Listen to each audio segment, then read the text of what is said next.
همه هم تمیز بودن ولی ساناز با موی تافتی با یه عالم آرایش میگرفت همونجوری میخوابید. خیلی زحمت میکشید آرایشش فقط با دستمال مرطوب پاک. من اصلا آدمی به وحشتناکی، بی ادبی، بی تربیتی این آدم ندیدم. اصلا گفتن یگانه برگردی خیلی خوب میشه. منم التماس نکردم به براک، گفتم میخوام برگردم. با صورت نچرال اومدم تو اون برنامه که کسی نیاد بگه یه مش پلنگا بردن تو برنامه. این یک. به این بررسی عمیق خیلی خوش اومدی. ما امروز یک کوه از منابع رو زیر و رو کردیم. ببین، مخاطب نسل جدید هوش‌تر از اینه که گول جستجوی عشق واقعی تو تلویزیون. یعنی مخاطب میدونه همش فیلمه؟ آره، مخاطب امروز از تماشای این پشت پرده ها لذت میبره. وقتی ساناز با این رزومه وارد میشه، براک به عنوان تهیه کننده میدونه که حضور یک زن مستقل و تحصیل کرده بین زنانی که شاید سرمایه اصلیشون فقط زیبایی ظاهری باشه، یه جور ناهماهنگی شناختی ایجاد میکنه. و این ناهماهنگی یعنی درگیری و درگیری یعنی جذب مخاطب. ساناز 32 ساله با تمام این ادعاهای تخصص و تجربه در برابر یگانه، دختری که تو برنامه گفته میشه 20 سالشه اما منابع میگن ظاهراً 19 سالشه. و این درگیری اصلا شبیه دعواهای معمول سر تمیز کردن ویلا یا حسادت‌های عاشقانه نیست. این یه جنگ تمام عیاره. آره، برای تحلیل این جنگ ما باید از استعاره ساده عبور کنیم. این یه نبرد متقارن نیست. این دقیقاً شبیه یک جنگ نامتقارنه. یعنی چی؟ یعنی تو یک طرف ساناز رو داریم که از سلاح‌های کلاسیک و سنتی استفاده میکنه. چیزایی مثل مدرک تحصیلی، جایگاه اجتماعی، سن بالاتر و استدلال‌های منطقی. تو طرف مقابل یگانه رو داریم که از تکنیک‌های جنگ چریکی دیجیتال استفاده میکنه.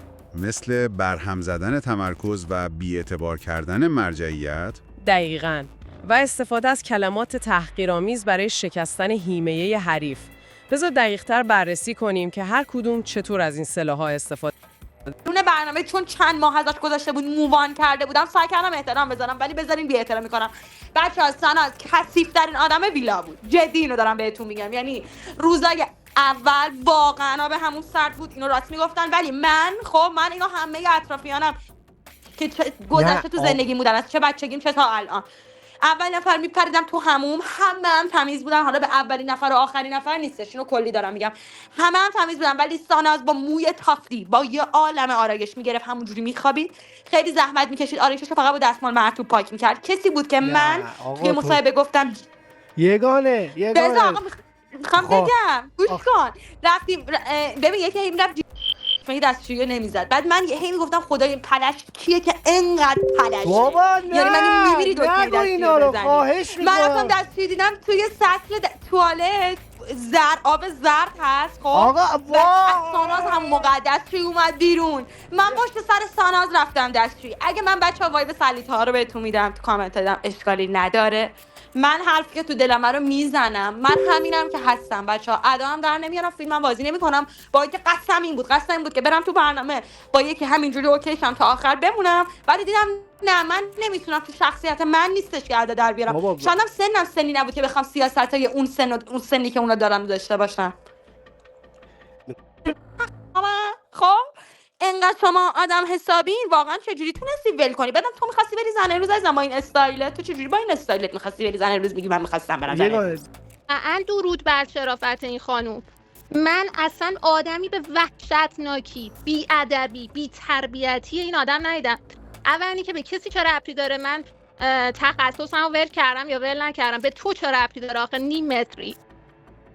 اصلا من نمیفهمم. من انقدر اعتماد به نفس داشتم که قبل ورود به برنامه رفتم تمام ژلای صورتمو خالی کردم، با صورت نچرال اومدم تو اون برنامه که کسی نیاد بگه یه مش پلنگا بردن تو برنامه. این یک. دو، نرفتم مثل خیلیا لیپوماتیک بکنم بیام تو برنامه.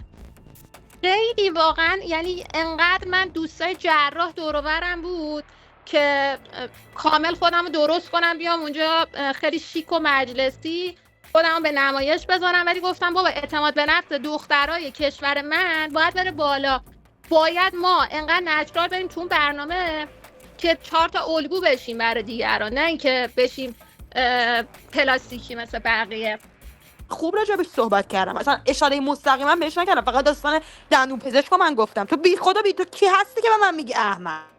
تو خودت انقدر احمقی که رفتی تخصصتو ول کردی، دوزاری اومدی تو عشق ابدی شرکت کردی، 45 بار حلقه‌تو آوردی تو دوربین. امروز مصاحبهشو نگاه کردم 45 بار حلقه‌شو آوردی تو به قرآن دوست دختر دوست پسر من میبینم 10 سال با همن، پسر میاد خواستگاری میکنه از دختره، 10 سال عاشقانه همدیگه رو دوست دارن، یه استوری میذارن تمامش میره، یه پست میذارن تمامش میره. حالا شما میخواید تولید محتوا هم کنی، صبر کن ملت ببینن اصلا امیر همایون قسمت اول بیاد بیرون، ببینن شما امیر همایون رو انتخاب کردی، متوجه بشن که شما از قبل با هم دیگه بسته بودید، بعد حلقتو بیار. بعدم یه چیز دیگه بگم، ملت میفهمن، ملت خب دور از جونشون ساده و احمق نیستن. آقای امیر همایون یک عکس داره، من خودم اینو تو اینستا بعد برنامه، بعد که اومدم خونمون دیدم بعد که از ضبط خارج شدم اومدم خونه، دیدم که امیر همایون یک عکس داره، دستش رو انداخته دور گردن پژمان، اینم که فامیل پژمانه. چقدر جالب، پرام ریخته، چقدر جالب. یعنی مگه میشه اصلا همچین چیزی؟